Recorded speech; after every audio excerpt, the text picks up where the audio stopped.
शांतिपुर गांव में चरण नाम का एक गरीब मछुआरा अपनी पत्नी गायत्री और बेटी स्नेहा के साथ रहता था। चरण बहुत बीमार था और घर में दाने दाने की किल्लत थी। ओ भाग्यवान, ओ भाग्यवान, देखो ना, मेरा शरीर बुखार से जल रहा है। कुछ करो, मेरे पास फूटी कौड़ी भी नहीं है, वरना डॉक्टर बाबू के पास चला जाता। तुम गांव के मुखिया मदन बाबू के पास जाओ, उनसे कहो कि हमारा तालाब खरीद ले। अगर तालाब बिक गया तो घर का खर्चा चलेगा। अभी तो बस तालाब की मछलियां बेचकर ही गुजारा हो रहा है, पर अब मुझसे और नहीं सहा जाता। अरे सुनिए, आप थोड़ा धीरज धरिए। स्नेहा मछली बेचकर घर आती ही होगी। उन पैसों से मैं आपके लिए दवा लेकर आऊंगी। आओ बाबूजी आओ, बारिश की ताजी मछलियाँ ले लो, एकदम पानी के मोल। जल्दी आइए वरना खत्म हो जाएंगी। का बाबू, ये रही मछलियाँ, अब जल्दी से पैसे दे दीजिए, अंधेरा होने से पहले घर पहुँचना है। लो 300 रुपए, 100 रुपए ज्यादा ही दिए हैं। चलो, आखिरकार मछलियाँ बिक गई। अब ये पैसे लेकर जल्दी घर चलती हूँ। नमस्ते मदन बाबू, पिताजी बहुत बीमार हैं, क्या आप हमारे घर चलेंगे? मैं बाजार से मछली बेचकर आ रही हूँ, अब पिता के लिए दवा खरीदूंगी। अच्छा, बाजार में मछली बेची है? तुझे पता नहीं, वो तालाब तो तेरे बाप ने मेरे पास पहले ही बेच दिया है। खैर, मुझे ज्यादा मत समझा। सुन, अपनी माँ को बोलना कि तालाब के पैसे लेने मेरे घर आ जाए। जी मदन बाबू, समझ गई। जब तक तालाब में मछली है, हम उसे नहीं बेचेंगे। मदन जी से मिलने के बाद स्नेहा अब घर की तरफ चलने लगी। अरे, ये नीचे क्या पड़ा हुआ है? ये तो मिट्टी का गुड़िया है, मैं इसे घर लेके जाता हूँ। माँ, ओ माँ, मैं मछली बेचकर आ गई। हाँ स्नेहा, आज इस बारिश में कितनी मछली बेची और कितने पैसे मिले? माँ, आज सिर्फ 300 रुपए ही मिले। वो काका उससे ज्यादा 1 रुपया भी नहीं दे रहे थे। क्या कहती है स्नेहा, इन पैसों से घर का राशन लूं या तेरे पिता की दवा? दवा नहीं आई तो उनकी तकलीफ और बढ़ जाएगी। अरे, ये कैसे गुड़िया है? ऐसी तो मैंने पहले कभी नहीं देखी। माँ, ये मुझे रास्ते में पड़ी मिली। स्नेहा मिट्टी की गुड़िया को पानी से अच्छे से धोने लगी। अरे, ये क्या देख रही हूँ? ये तो एक छोटी परी है। हाँ, मैं छोटी परी हूँ। मुझे मुक्त करने के लिए तुम्हारा बहुत बहुत शुक्रिया। अरे बाप रे, तुम तो कितनी सुंदर बातें करती हो। तुम रास्ते के किनारे क्यों पड़ी थी? एक जादूगर के श्राप से मैं पत्थर बन गई थी और धीरे धीरे मिट्टी में दब गई थी। तुमने जैसे ही मुझे साफ किया, मुझे अपना पुराना रूप वापस मिल गया। अब तुम मुझे अपने पास ही रखो, समय आने पर मैं चली जाऊंगी। मैं समझ नहीं पा रही कि तुम्हें कैसे रखूं। इधर मेरे पिता बहुत बीमार हैं और घर में बहुत गरीबी है। चिंता मत करो स्नेहा, मैं तुम्हारी मदद करूंगी। सुन जग्गू, इस तालाब में अब एक भी मछली नहीं बचनी चाहिए।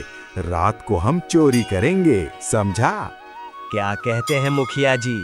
देखिएगा, एक मछली भी नहीं बचेगी। अब बातें छोड़िए और जाल तैयार कीजिए।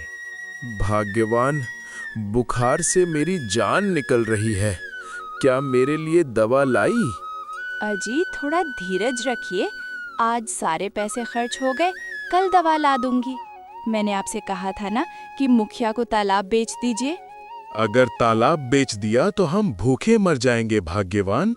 चिंता मत करो पिताजी। परी की ओर देखकर, छोटी परी, मेरे पिता बहुत बीमार हैं। घबराओ मत स्नेहा, मैं तुम्हें एक जड़ी बूटी लता दे रही हूँ। इसे पिता के माथे से छुआओ, उनका बुखार तुरंत उतर जाएगा। क्या मैं सच में ठीक हो जाऊंगा? हाँ पिताजी। माँ, देखो, ये जड़ी बूटी छूते ही पिताजी ठीक हो जाएंगे। ये तो क्या कह रही है स्नेहा? घास छूने से कहीं बुखार उतरता है? माँ, तुम बस देखती जाओ। स्नेहा जैसे ही उसके पापा के शरीर में घास को लगाते हैं, उसके पापा बिल्कुल सही हो जाती है। अरे वाह, मैं तो पहले जैसा चंगा हो गया। भाग्यवान, देखो मेरा बुखार चला गया। अजी, आप सच कह रहे हैं? शुक्र है भगवान का, अब तालाब बेचने की जरूरत नहीं पड़ेगी। मदन और जग्गू ने रात भर चोरी की, लेकिन जब चरण सुबह तालाब पर पहुंचा, ये क्या? तालाब में तो एक भी मछली नहीं है। मैंने कितनी बार जाल फेंका पर एक छोटी पूंठी मछली भी नहीं फंसी। अब हमारा क्या होगा? पिताजी, आप परेशान क्यों हैं? अरे बेटी, हमारे तालाब में एक भी मछली नहीं रही। स्नेह और उसके पिताजी दोनों निराश होकर घर चले गए। स्नेहा, मुझे सब पता है, तुम्हारे तालाब की मछलियाँ चोरी हो गई हैं। लेकिन तुम डरो मत, मैं तुम्हारे तालाब को लाल हिल्सा से भर दूंगी। क्या? लाल हिल्सा? सच में? देखो स्नेहा, मैंने तुम्हारा तालाब लाल हिल्सा से भर दिया है। अब तुम्हारे पिताजी इन्हें बेचकर अमीर हो जाएंगे। पिताजी, माँ, जल्दी आइए, हमारे तालाब में लाल हिल्सा आई हैं। क्या पागलपन वाली बातें कर रही है स्नेहा? तेरा दिमाग तो ठीक है? मेरा दिमाग ठीक है पिताजी, आप खुद चलकर देखिए।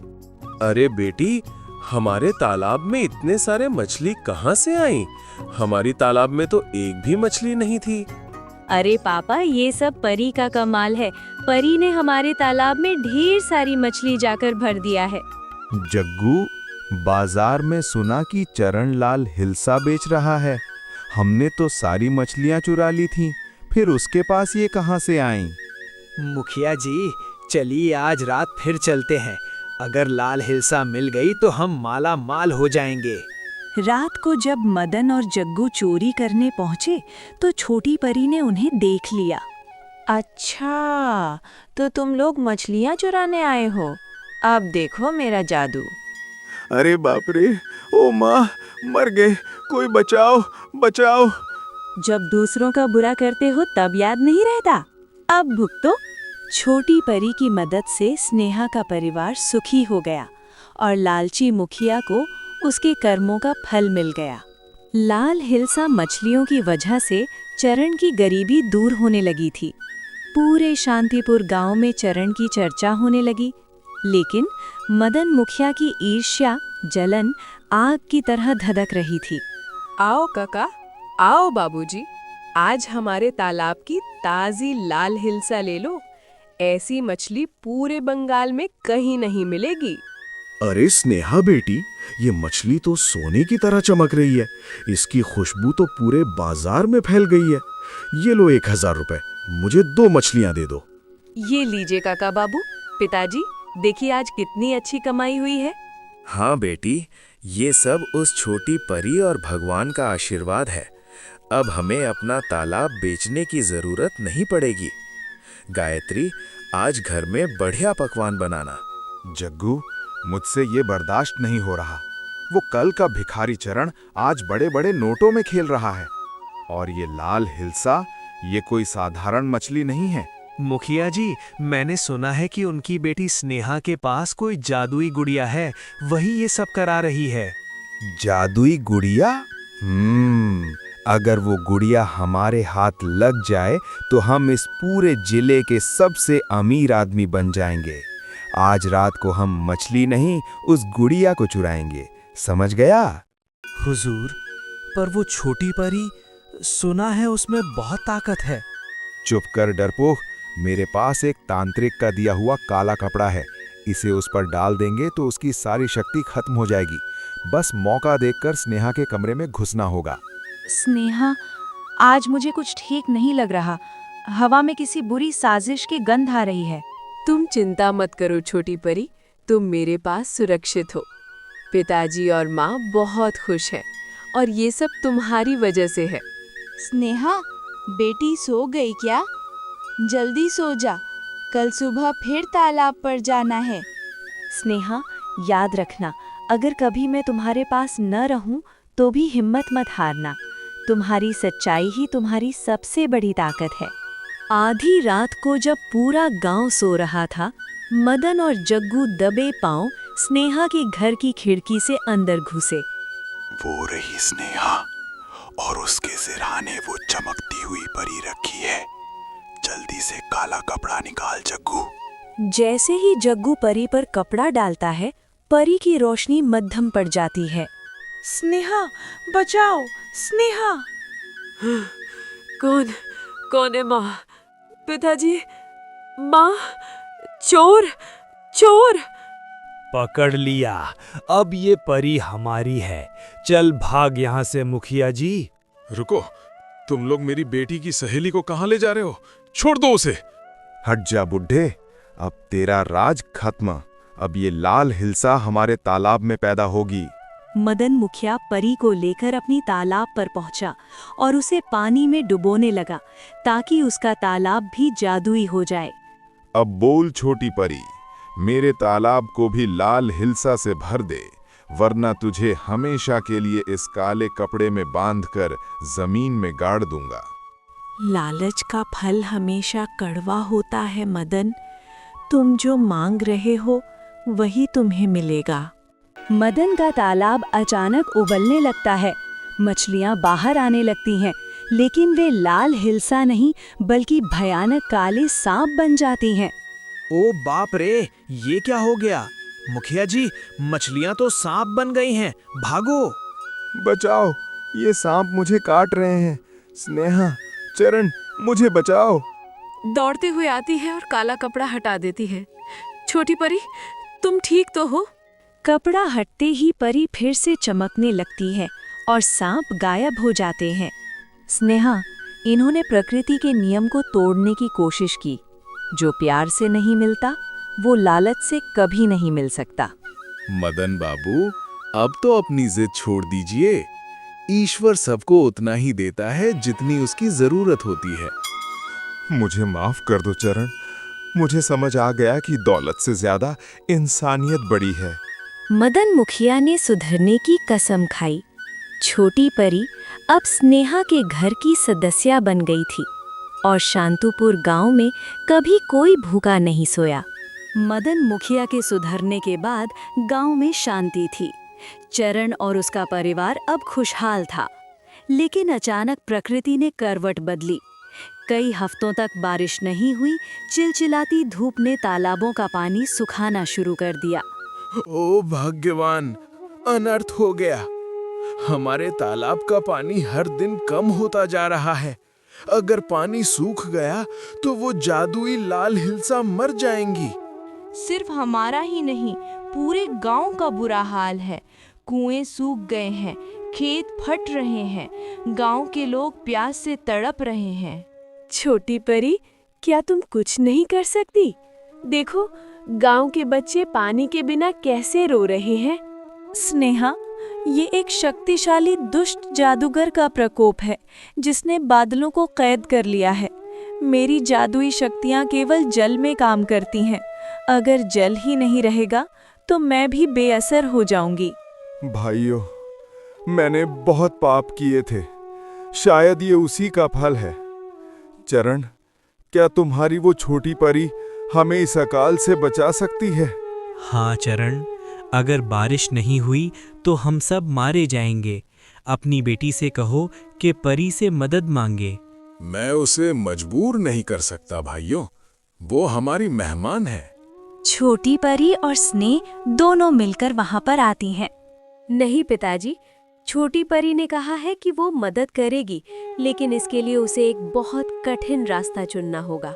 छोटी परी ने स्नेहा को बताया कि गांव के पीछे वाले काले पहाड़ पर उस जादूगर का वास है जिसने बारिश को रोक रखा है। स्नेहा और छोटी परी वहां पहुंचती हैं। एक छोटी सी परी और एक मामूली लड़की मेरा सामना करेंगी। मैंने सारे बादलों को इस मटके में कैद कर लिया है। अब पूरा शांतिपुर प्यास से मरेगा। जादूगर, तुम्हारी दुश्मनी मुझसे हो सकती है, मासूम गांव वालों से नहीं। उन्हें आजाद कर दो। कभी नहीं। जब तक तुम अपनी जादुई मणि मुझे नहीं देती, मैं एक बूंद पानी नहीं बरसने दूंगा। नहीं परी, अगर तुमने अपनी मणि दे दी तो तुम कभी अपने परी लोक वापस नहीं जा पाओगी और हमेशा के लिए पत्थर बन जाओगी। स्नेहा, इंसानों की जान बचाना मेरे परी लोग जाने से कहीं ज्यादा जरूरी है। तुमने मुझे कचरे से उठाकर जीवन दिया था, आज मेरा फर्ज है कि मैं तुम्हारे गांव को जीवन दूं। छोटी परी अपनी चमकती हुई मणि जादूगर की ओर फेंकती है। जादूगर जैसे ही उसे छूता है वो जलकर राख हो जाता है और बादलों का मटका टूट जाता है। अचानक आसमान में बिजली कड़की और मूसलाधार बारिश होने लगी। सूखा तालाब फिर से भर गया, लेकिन छोटी परी धीरे धीरे सफेद पत्थर में बदलने लगी। नहीं, छोटी परी, वापस आ जाओ। हमें पानी नहीं, तुम चाहिए। आखिरी शब्द। रो मत स्नेहा, मैं हमेशा इस तालाब की लाल हिलसा बनकर तुम्हारे साथ रहूंगी। जब भी तुम तालाब के पानी को छुओगी, मुझे अपने पास पाओगी। बारिश से गांव का संकट टल गया। मदन मुखिया ने उसी पहाड़ पर छोटी परी की एक मूर्ति बनवाई। चरण का परिवार अब भी उसी तालाब की देखभाल करता है। देखो स्नेहा, आज तालाब में कितनी सारी लाल हिलसा उछल रही हैं। हाँ पिताजी, और देखिए सबसे बड़ी वाली लाल हिलसा कैसे मुझे देखकर चमक रही है। वो परी ही है जो हमारा ख्याल रख रही है। सच्चाई और त्याग कभी बेकार नहीं जाता। आज हमारा शांतिपुर गांव सच में स्वर्ग बन गया है।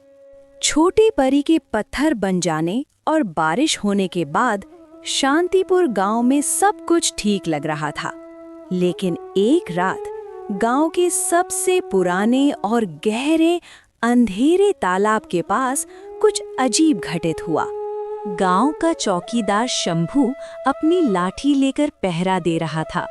अचानक उसे तालाब के किनारे से किसी के सिसकने की आवाज सुनाई दी। कौन है? कौन है वहां? मदन मुखिया, क्या आप हैं? हे भगवान, ये क्या बला है? ये मछलियां, इनके तो पैर हैं और ये कैसी गंध है? नहीं नहीं, दूर रहो हमसे। पिताजी, बचाओ। दौड़कर आते हुए, क्या हुआ स्नेहा? कोई बुरा सपना देखा क्या? पिताजी, मैंने देखा कि हमारी छोटी परी की पत्थर वाली मूर्ति रो रही है। उसकी आंखों से पानी नहीं, काला जहर निकल रहा है और वो मुझसे कह रही थी वो लौट आया है, उसे पिंजरा मिल गया है। चुप हो जा बेटी, ये बस तेरा वहम है। परी तो हमें बचा कर चली गई। गायब है। क्या? जग्गू कहाँ गया? कल रात तो वो ठीक था। पता नहीं, सुबह जब मैं उसके घर गया तो वहां सिर्फ कीचड़ के निशान थे और उसके बिस्तर पर एक अजीब सी मछली की खाल पड़ी थी जो बिल्कुल इंसान के आकार की थी।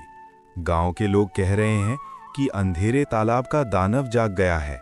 स्नेहा चुपके से उस पत्थर की मूर्ति के पास जाती है जो छोटी परी की याद में बनाई गई थी। वहां वो जो देखती है उसे देखकर उसके पैरों तले जमीन निकल जाती है। ये कैसे मुमकिन है? मूर्ति का हाथ बदल गया है। कल तक तो हाथ ऊपर था, आज ये तालाब की ओर इशारा क्यों कर रहा है? तभी पानी के अंदर से एक भारी और गूंजती हुई आवाज आती है। मणि, मुझे मेरी मणि चाहिए। तुमने उसे मार दिया पर उसकी भूख को नहीं। कौन है वहाँ? सामने आओ। पानी से एक लंबी काली परछाई निकलती है। उसका चेहरा आधा इंसान का है और आधा मछली जैसा। उसकी आंखें वहीं चमक रही हैं जो उस दुष्ट जादूगर की थीं। छोटी परी ने अपनी मणि जादूगर को दी थी, उसे मारने के लिए नहीं बल्कि उसे खुद में समा लेने के लिए। अब मैं और वो परी एक ही शरीर में हैं। अगर तुमने सूरज ढलने से पहले मुझे वो पत्थर की मूर्ति नहीं दी तो शांतिपुर का हर इंसान मछली बनकर मेरे तालाब में तैरेगा। पीछे से आते हुए, स्नेहा यहाँ से भागो। ये वो परी नहीं है जिसे हम जानते थे। लेकिन पिताजी, अगर ये परी और जादूगर दोनों हैं तो असली परी कहाँ है? क्या वो इस दानव के अंदर कैद है? देखो, जग्गू का हाथ तालाब के बीच से बाहर निकल रहा है। वो हमें बुला रहा है। पूरा गांव तालाब के किनारे जमा हो गया है। पानी काला होता जा रहा है। अचानक छोटी परी की पत्थर की मूर्ति में एक दरार पड़ती है और उसमें से एक काली रोशनी निकलने लगती है। अंधेरे तालाब का पानी उबल रहा था। काले साए ने पूरे गांव को घेर लिया था। मदन मुखिया, चरण और गांव वाले खौफ में थे क्योंकि पानी के बीच से निकलता जग्गू का हाथ असल में एक छलावा था।